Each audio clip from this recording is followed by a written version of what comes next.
কেউ যদি 10 বার সূরা ইখলাস বা কুল হুয়াল্লাহ সূরা পাঠ করে, কয়বার?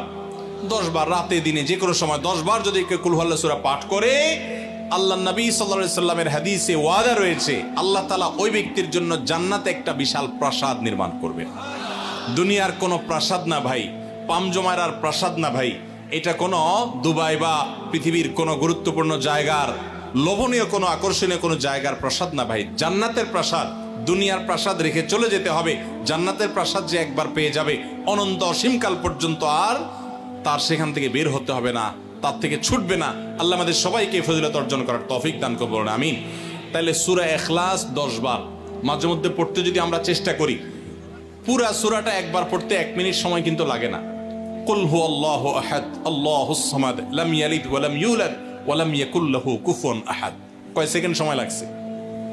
20 সেকেন্ড, 25 সেকেন্ড। আপনি চাইলে 1 মিনিটে 3 বার কুল হুয়াল্লাহ সূরা পড়তে পারেন, তার মানে 1 মিনিটে পুরো কোরআন খতম দেওয়ার সওয়াব আপনি লাভ করতে পারেন। তাহলে অবসর সময়গুলোতে আমরা মুখস্থ তো সবারই আছে, পড়ার চেষ্টা করব না ইনশাআল্লাহ। আল্লাহ আমাদের সবাইকে তৌফিক দান করুন।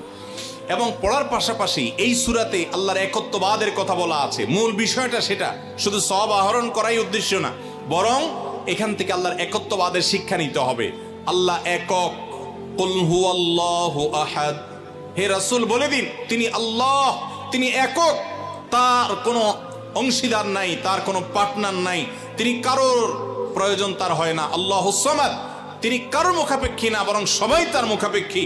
লাম ইয়ালিদ ওয়া লাম ইউলাদ, তাকে কেউ জন্ম, তিনি কাউকে জন্ম দেননি আর তাকেও কেউ জন্ম দেয়নি।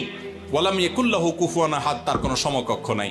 ভাইরা আমার, আমাদের সমাজে এক শ্রেণীর নাস্তিক আছে, বরং সকল নাস্তিক ইসলাম এবং মুসলমানদের প্রতি বিদ্বেষ লালন করে, তাদের বড় অংশ। এই নাস্তিকদের একটা কমন প্রশ্ন হলো, তারা বলে আল্লাহ যদি আমাদের সবার সৃষ্টিকর্তা হয় তো আল্লাহর সৃষ্টিকর্তা কে? নাউজুবিল্লাহ। এরকম একটা প্রশ্ন নাস্তিকরা করে। নবী সাল্লাল্লাহু আলাইহি সাল্লামকে কোন কোন মুফাসসিরদের মতে এই প্রশ্নটাই করেছিল ইহুদিরা। কারা প্রশ্ন করেছিল?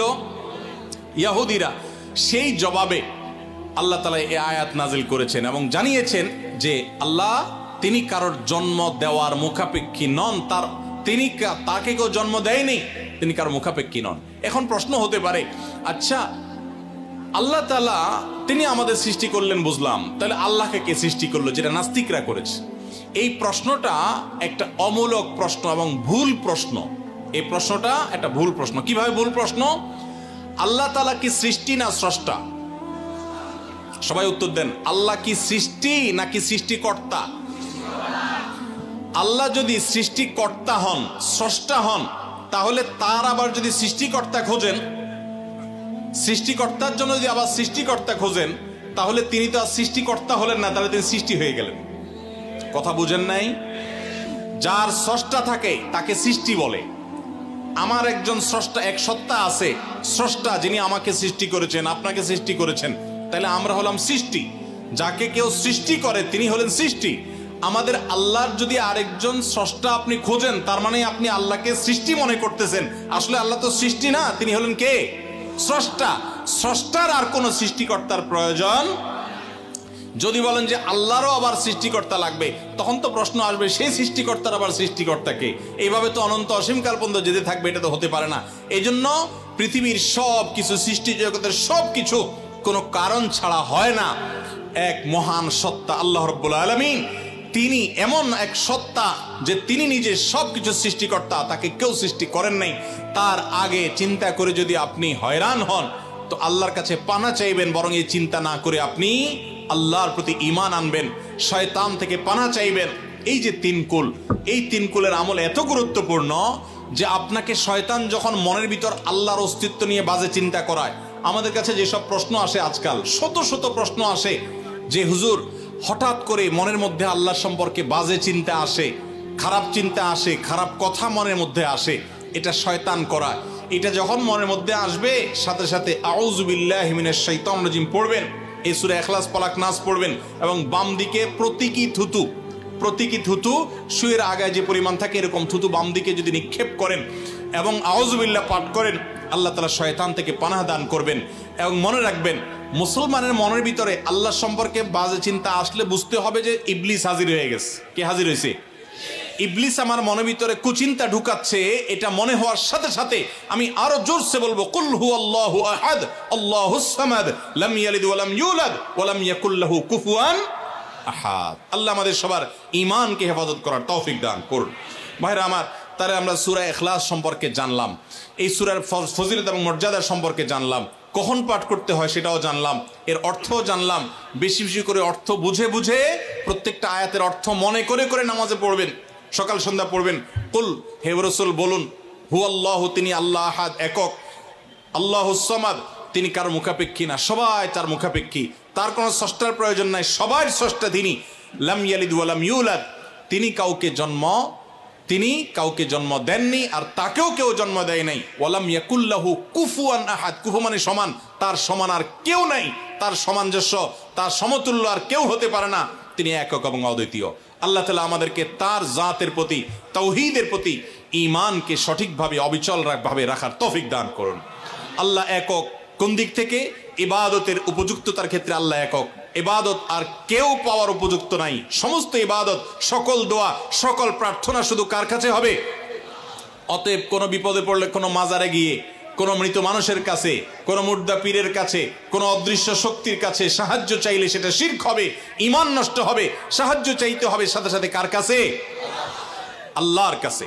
ভাইরা আমার, আমাদের অনেক মুসলমান ভাই আছে আল্লাহর কাছে সাহায্য চাইতে জানে না, আল্লাহর কাছে সাহায্য চাইতে জানে না, তারা বিভিন্ন মাজারে চলে যায়, শিরক করে ঈমানকে নষ্ট করে ফেলে।